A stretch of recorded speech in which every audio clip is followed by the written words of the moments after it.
For being here this morning. We're delighted that you're here to join us. So it isn't every day that you get to meet a living legend, much less introduce one. But today's my day for that. We at St. John's are so pleased to welcome as our opening speaker for the 2025-2026 season, Ted Koppel, a giant in the field of broadcast journalism. Everyone today who was alive during those years remembers Ted Koppel for his role from 1980 to 2005 as anchor of Nightline, which was must-see television for millions of Americans who were eager to hear his take on the day's news. Just as one indicator of the impact of that iconic program, 5 years after its debut, it was still attracting a viewership of around 7.5 million people every night. No news program nowadays comes close to those numbers.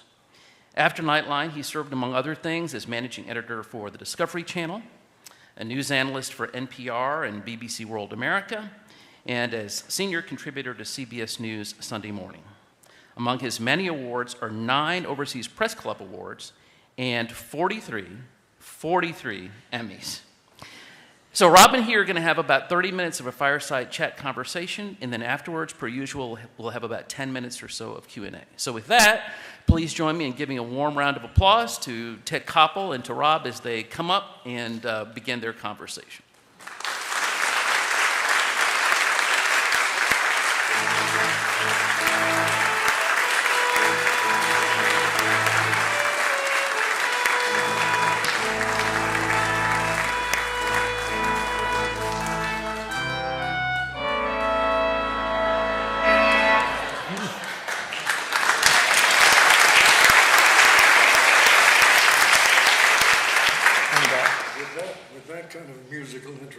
We would have been off the air in a week. Thank you again for being here, for offering your time and your presence. Unlike other times where we've had people of your stature who've come, I got a lot of messages from people near and far, parishioners, some who are away and can't be here today, and some who are here because you've touched their life in some way. Some of them talked about how when they were a kid, they were so excited when their parents let them stay up late and they could actually watch you at the late hour. And other people who had met you in different ways. But there's one message I did want to read. And this is from a man who was a soldier. And he is now out of the state because he's getting treatment as a result of his service. And he wrote that he was serving in Iraq in 2003. And during the invasion, briefly, Mr. Koppel was assigned to my unit and was extremely professional and treated everyone equally no matter their rank. I was a specialist at that time, and I was always hopeful I would run into him again so that I could shake his hand and thank him. He probably does not remember this, but on one occasion, he let me use his satellite phone so I could call home to let my family know that I was okay. If possible, could you please thank him for me? So he says thanks.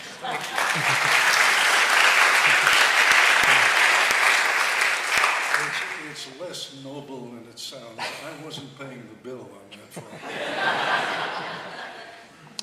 Where I wanted to start out is in reflecting on your career and what made you special. I've been thinking about the nature of curiosity. And clearly you're somebody who is blessed with the gift of curiosity. I'm sure to some extent this was natural born, but I bet it's also been nurtured by experiences that you had. Where did it start? It actually started probably before I knew what I was doing or what I was even thinking about. I was born in England, just at the beginning of World War II. And my father used to listen to the BBC all the time. And one of the things that the BBC did was to rebroadcast some of the reports that a then youngish American reporter by the name of Edward R. Murrow was sending back from London to CBS in New York. And even at a very, very young age indeed. I remember thinking, what a nifty thing to do, to be where everything is happening, to be able to report on that. And of course, the essence of reporting is asking questions. And usually youngsters are discouraged from asking too many questions. I don't think I ever was discouraged from asking questions. My parents were a full generation removed. I mean, an additional generation. My mother was 40 when I was born. My father was 44. And the result of that was that they encouraged the asking of questions and didn't spend too much time lecturing when I asked too many. So I guess that's how it began. Kind of related to that, I think also about to be an interviewer, part of the requirement for an interviewer is that you're a good listener. And I think about the state of listening in these days and the lack of listening that is going on. Alan Alda, the actor, said once one of the things he learned as an actor is to do a good job, an actor has to be listening as they then can respond to the other characters that are around them. And then he said an interesting thing that, you know, you're not really listening unless you're willing to be changed by what you hear. That's a high standard. Do you have any thoughts on how we might nurture better listening in our civic life? Well, let me point out that there are two very fundamental styles of interviewing. And I'm not suggesting one over the other. My dear late friend Barbara Walters would come to every interview with a stack of cards on which she had written questions from a variety of different subject areas. And she meticulously went through that stack of cards. She did it brilliantly. I belong to a different school. My fear is, and others who have followed Barbara's model don't do it necessarily as well as she did. They lack the capacity to listen to the answers, which might cause them to follow a different line of questioning. And I often see younger reporters with their stack of cards, with their list of questions, so wedded to that list that even when the interviewee says something that is extraordinary and really requires some kind of a follow-up, they are so focused on moving on to the next question that they don't hear it. So your point is well taken. I belong to the school of listen to what's being said. It might take you in a very interesting direction. So you advised me early on when we were writing to not do softball questions. Right. You also suggested a title for the talk, which is great. This is the title, Old-Time Journalist Comes Out of Hiding to Account for a Lifetime of Misdeeds. So, what misdeeds? One of the advantages of old age is that you can claim with some justification, I can't remember. Is there anybody that you wished you could have interviewed that you never got to?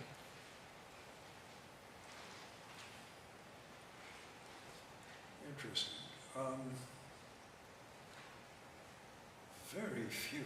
I mean, at the moment, I can't think of anyone that leaps to mind. For example, I did the very first interview with Vladimir Putin when he became president of Russia.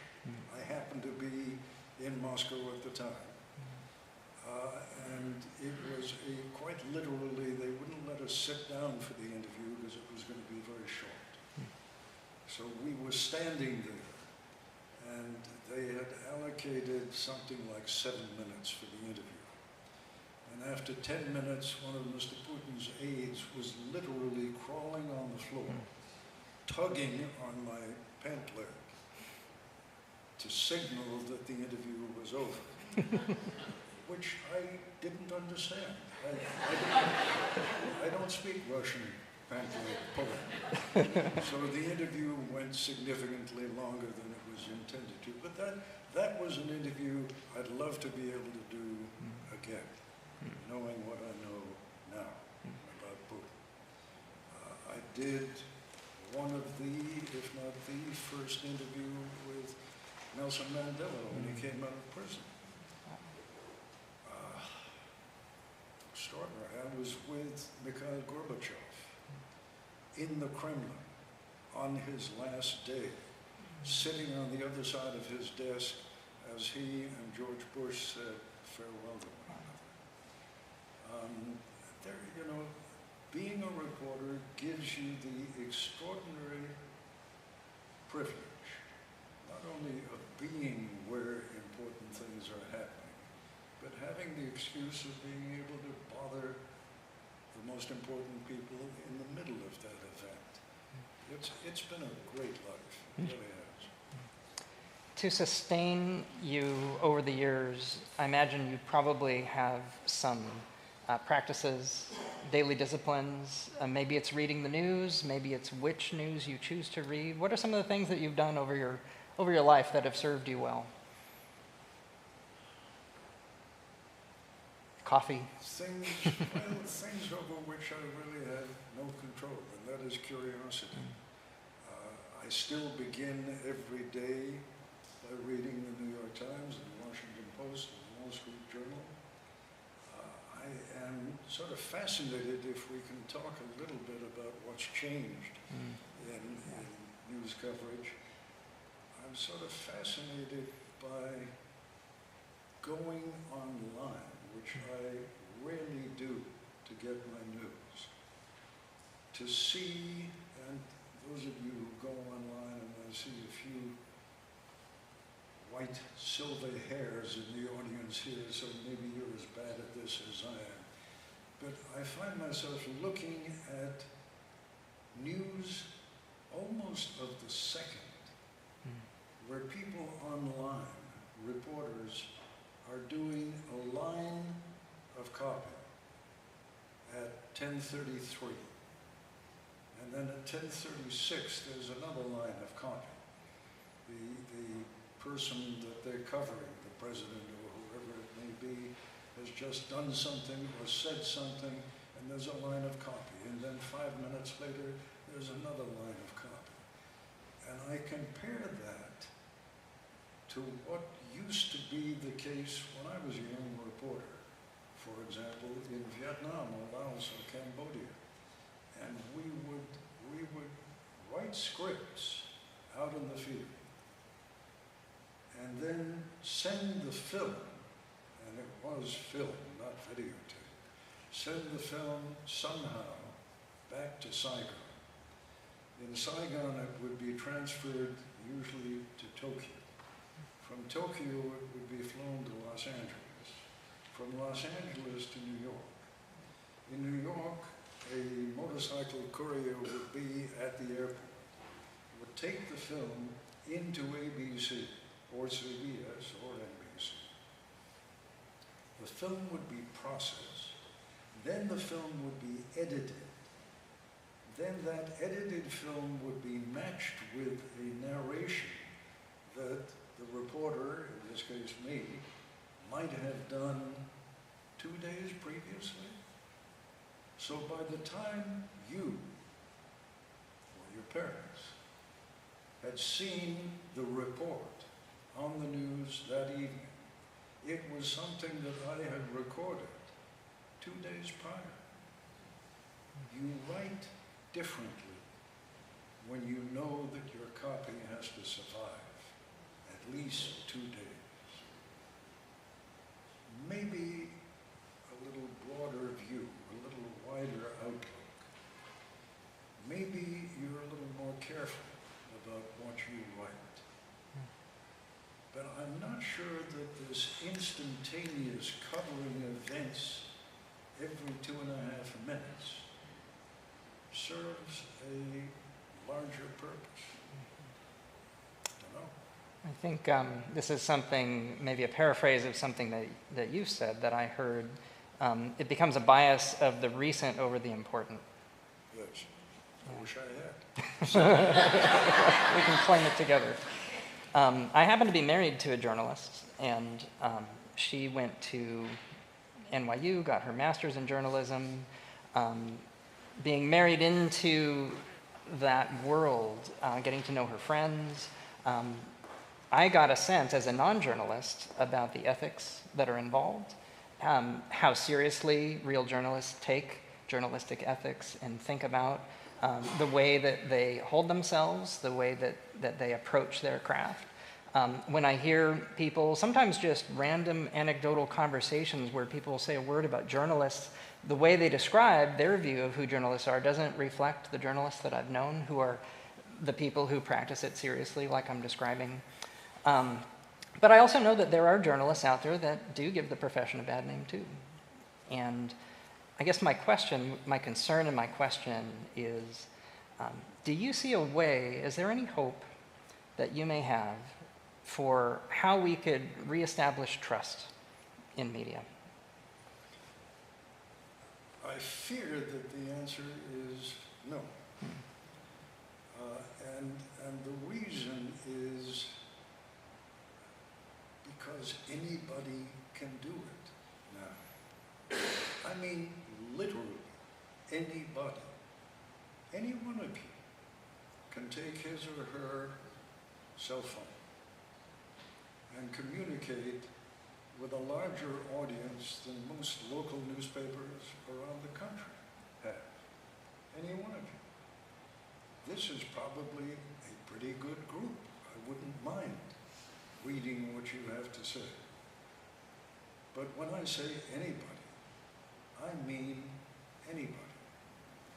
What used to be the focus of a lively discussion over a couple of beers in a bar is now the focus of a piece of information that goes out on the internet around the world at the speed of light, and there's nobody reading the copy before it goes out. There are no editors. Forget about, for a moment, the journalist. Let's assume that the journalist is good. Let's assume that the journalist is responsible. Even good, responsible people make mistakes. We all need editors. We all need someone who's going to check our copy. Those days are over. What's going out on the internet is not being checked by editors. No one is reading the copy. So, do I think that's ever going to go back to status quo ante? I don't think so. Wish I had a great follow-up question for that. I am curious, what are you reading? Actually, my wife just yesterday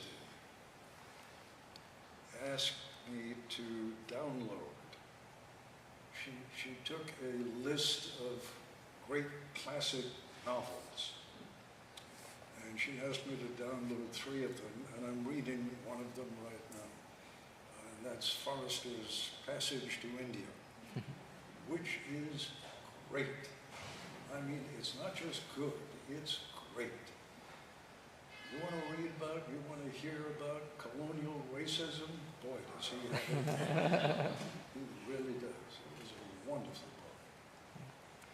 So here we are in a sanctuary, and in doing a little bit of research, I didn't find any places where I got to hear you share about your own faith life, whatever it may be, and I'm curious, has faith played a role in your life, in your career, and if so, what role? Well, it's played a role. I am Jewish. My parents were refugees from Germany. I was born in England. I went to a British boarding school, which, as it turned out, was Anglican, right? So I am more familiar with your hymns than most of you are. I went to chapel every evening at 6 and had to go to services Sunday morning. So I know all the Anglican hymns, and I'm familiar with the Anglican faith. Because I grew up in and the reason I went to boarding school in England was because my parents had gone back to Germany to try to recover some of what had been taken from them back in the late 1930s. My wife is Catholic, so we have an interfaith marriage, and I can say and we've been married 63 years, we have never, not once, had an argument about faith. And that it would be very easy. She is a real believer. I'm not. I had many doubts. I suppose it would be fair to say that you can't be a journalist for however many years I've been doing it now, and it's over 60 that I've been doing it. You can't be a professional skeptic for 60 plus years about every subject you confront, and not also be a skeptic about that. And I am. So you ask, faith has been a part of our lives. My wife is a very devout Catholic. She prays every day. And I feel lifted up by that. But I don't feel the need to replicate it. Wow. So you've covered 10 wars, I believe. Something like that, yes. If you count little ones. Yes. What stands out to you in terms of the many assignments that you've had, especially going out into the field? What would you say was the hardest?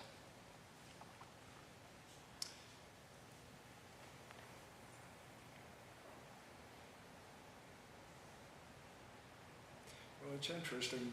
My wife and I were just talking about it the other day. It was much harder on her than it was on me. When I went off to cover a war, the juices start flowing. That's what I've been doing all my life. Was I afraid at times? Yes, of course. But was I energized by it? Yes. Meanwhile, she's back home with the 4 kids.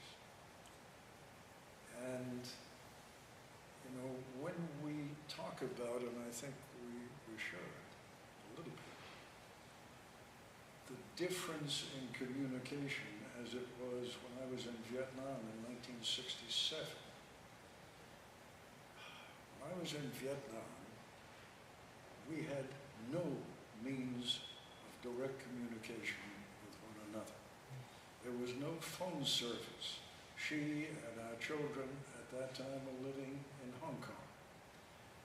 We couldn't call Hong Kong from Vietnam. The most I could do, because we did have communication with New York, was pass a message to someone in New York and have New York call Hong Kong and tell my wife. But in terms of our direct communication, no.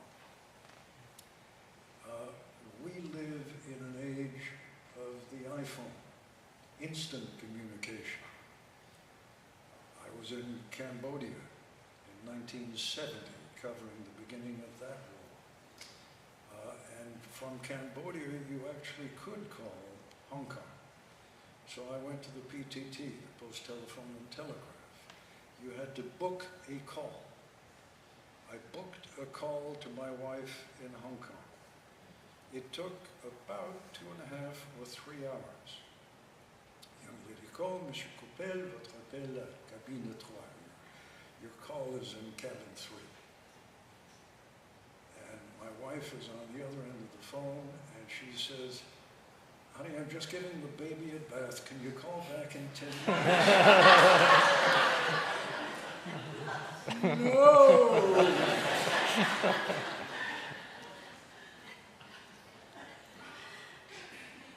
Communication is different when you can't reach one another for days, or sometimes even a couple of weeks.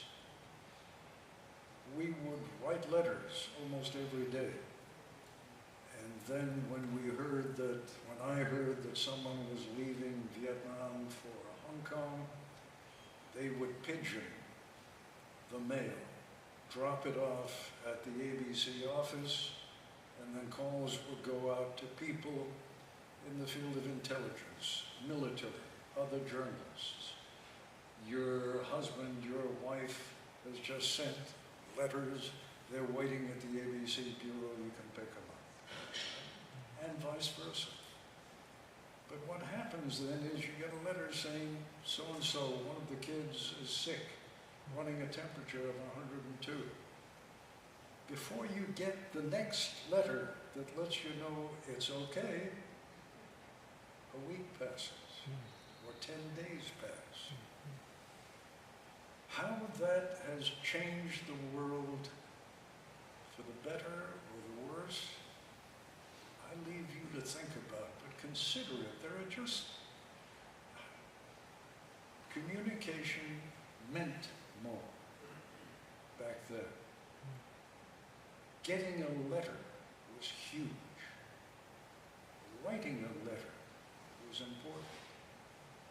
How you wrote a script was important.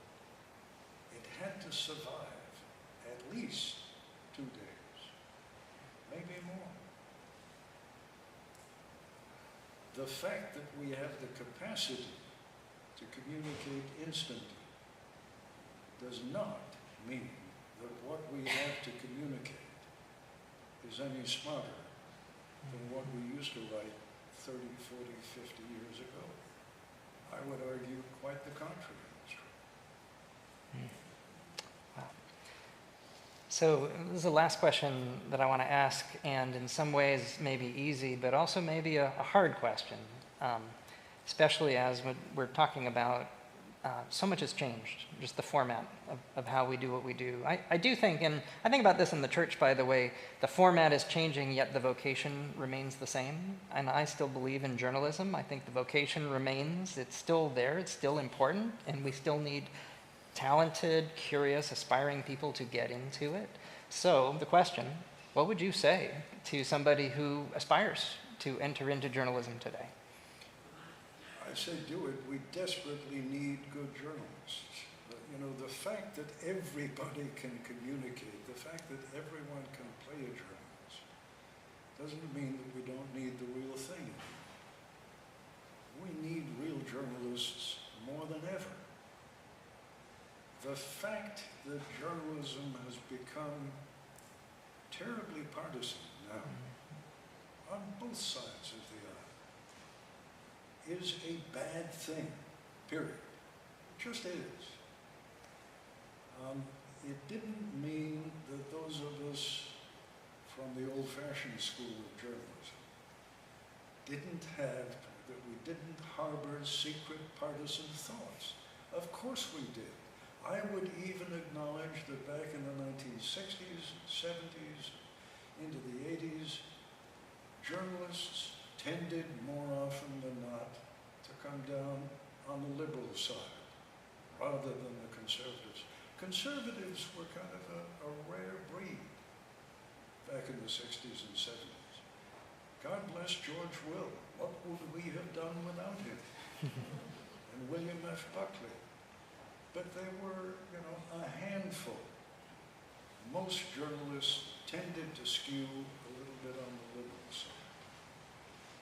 And that's a natural process. I say natural because the journalists, the working journalists, are the ones down on the street. They're the ones in the trenches with the troops.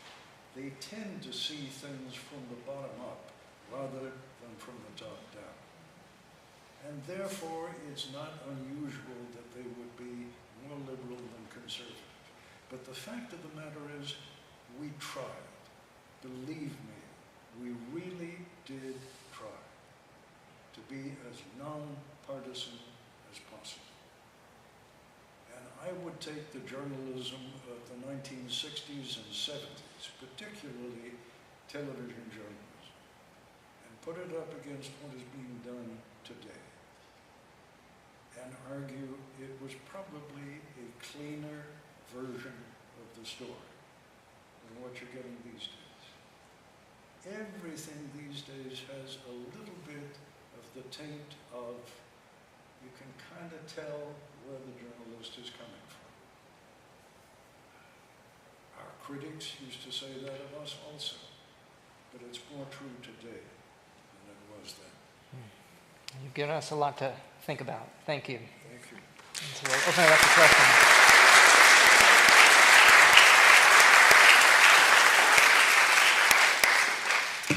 Questions?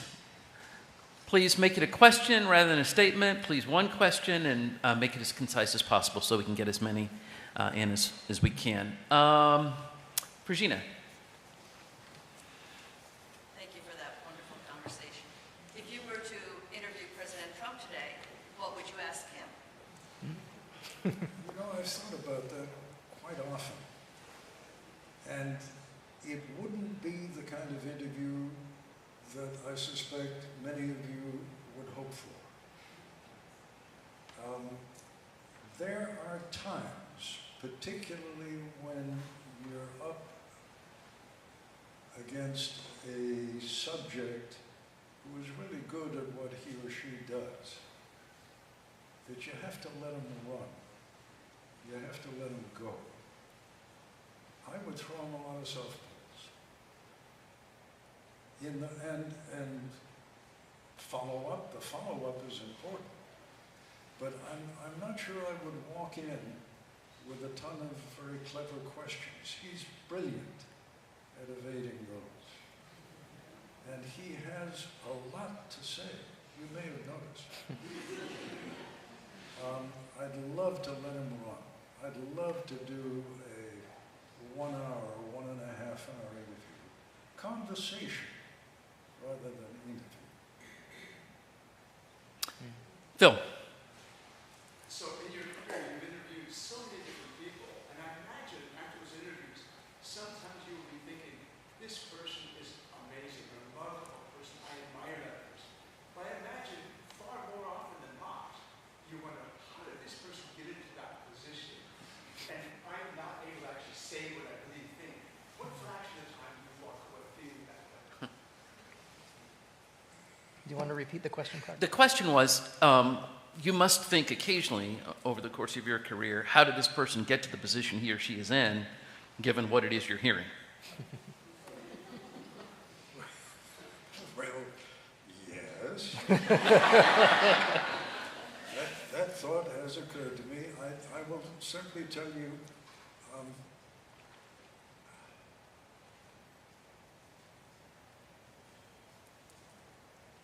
George W. Bush and I have a slightly strained relationship because of a question that I asked him during his campaign for president.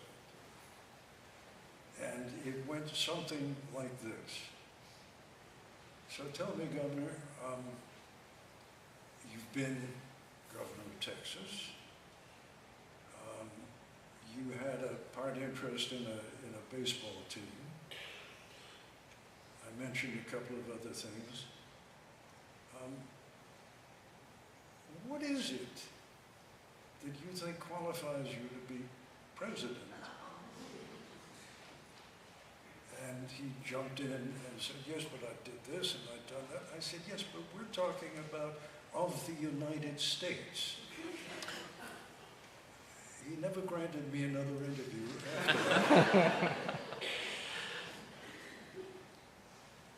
after that. That really didn't answer your question. It's,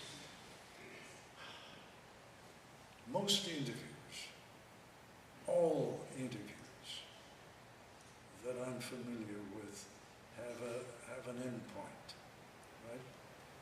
you don't get to sit there for 2 or 3 hours, go have lunch, come back and do it again. And if you did, you'd have to you'd have to edit all of that down into what? For a television newscast, you'd have to cut it down to, I'm now doing these pieces for CBS Sunday Morning, and they've really given me a lot of leeway. I get to do 10-minute pieces. So if you do 3 or 4 hours worth of interviews, all of that has to be edited down to 6, 7 minutes, because I'm going to say something too, right? Journalism it's a flawed profession, not because we're bad people, but because trying to take events and boil them down without in some fashion altering the nature of what happened is almost impossible. Emily. Thank you. Good morning. To your point earlier about editing, and you mentioned the editing, it's fair to say that journalism, like many professions, has evolved over the years, and most recently, very much so. And just this week, there was an announcement about a change in policy from CBS News based on the Christy Nolan interview. And I'm just curious what your thoughts are on this and the future evolution and the importance, and then the impact of the news on this new evolution of CBS and their editing. Clark? So there's been a change in policy at CBS News based on Christy Noem, and what are your thoughts about that and the implications of that for journalism going forward? It scares the hell out of me. I mean, am I thrilled by it? No. Let me take it head on. Do I like the idea of a half-hour interview, which has been cut down to a 2.5-minute piece on the evening news? Do I like the idea of the transcript of that interview being made public and that being sort of obligatory? No, I do not. The process of an interview and that interview being edited and that interview being put into the context of what the reporter knows, that's what journalism is. Do I expect everyone to agree with, let alone understand, why certain decisions were made? No, but the process of journalism. If we're going to subject the process of journalism to the sort of anal examination by everybody out there who is going to take issue with, I don't know why they took this line rather than that line, why did you take this out of context? Journalism, by its very nature, is something that has to be done speedily. It should be done by professionals. It must be subject to editing by professionals. But if you're going to subject everything to a public vote as to whether it was done right or done wrong, you might as well forget about journalism altogether. Just do it yourselves. I think we've got time for 2 more. Let's hear from a journalist. Sarah? Yeah, I'm curious, do you fear for our democracy right now? If so, why? And if not, why? Do you fear for our democracy now? If so, why? And if not, why? And if not, why? I do fear for our democracy, but I fear for it because I'm not sure that all the safeguards are functioning the way they should. I don't think our law firms have done what they should. I don't think all of our universities are doing what they should. I don't think all of our news agencies are doing what they should. all of that leads me to fear for our democracy.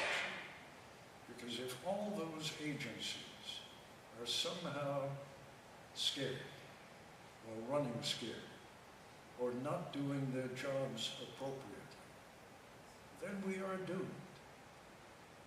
I do have a great deal of faith and hope in those lawyers, those universities, those journalistic organizations that are still taking their responsibilities seriously and are willing to take the risk of incurring the wrath of the administration. You've got to be prepared to do that. And if you're not, then our democracy is injured. Final question. Yes. Mr. Koppel, my dad started a nightline with you way back in the 1980s. He was an engineer, so it's wonderful to see you again. But my question is about the subject of disinformation. We're bombarded today with deep fakes, false narratives, and the accelerants of AI and social media. What are your thoughts briefly on how that can be not contained, maybe rolled back or something? Questions about disinformation in general and the AI in particular. Look, I'm of another generation. AI bewilders me. I can't figure it out. I am worried about what its implications are. I've talked to enough people who do know a lot about AI to understand that its implications can be brilliant in a number of different fields, perhaps even in every field. But one of my grandkids submitted an essay before going off to college that I'm pretty damn sure was written by AI.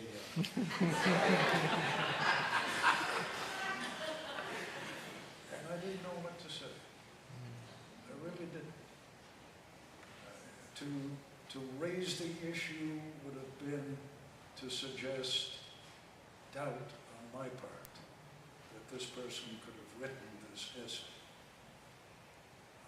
But on the other hand, it's out there. We know that many kids these days are using it. And if the kids are using it, sure as hell the adults are. Can AI be useful? If you doubt it, just look at what's happening to the market.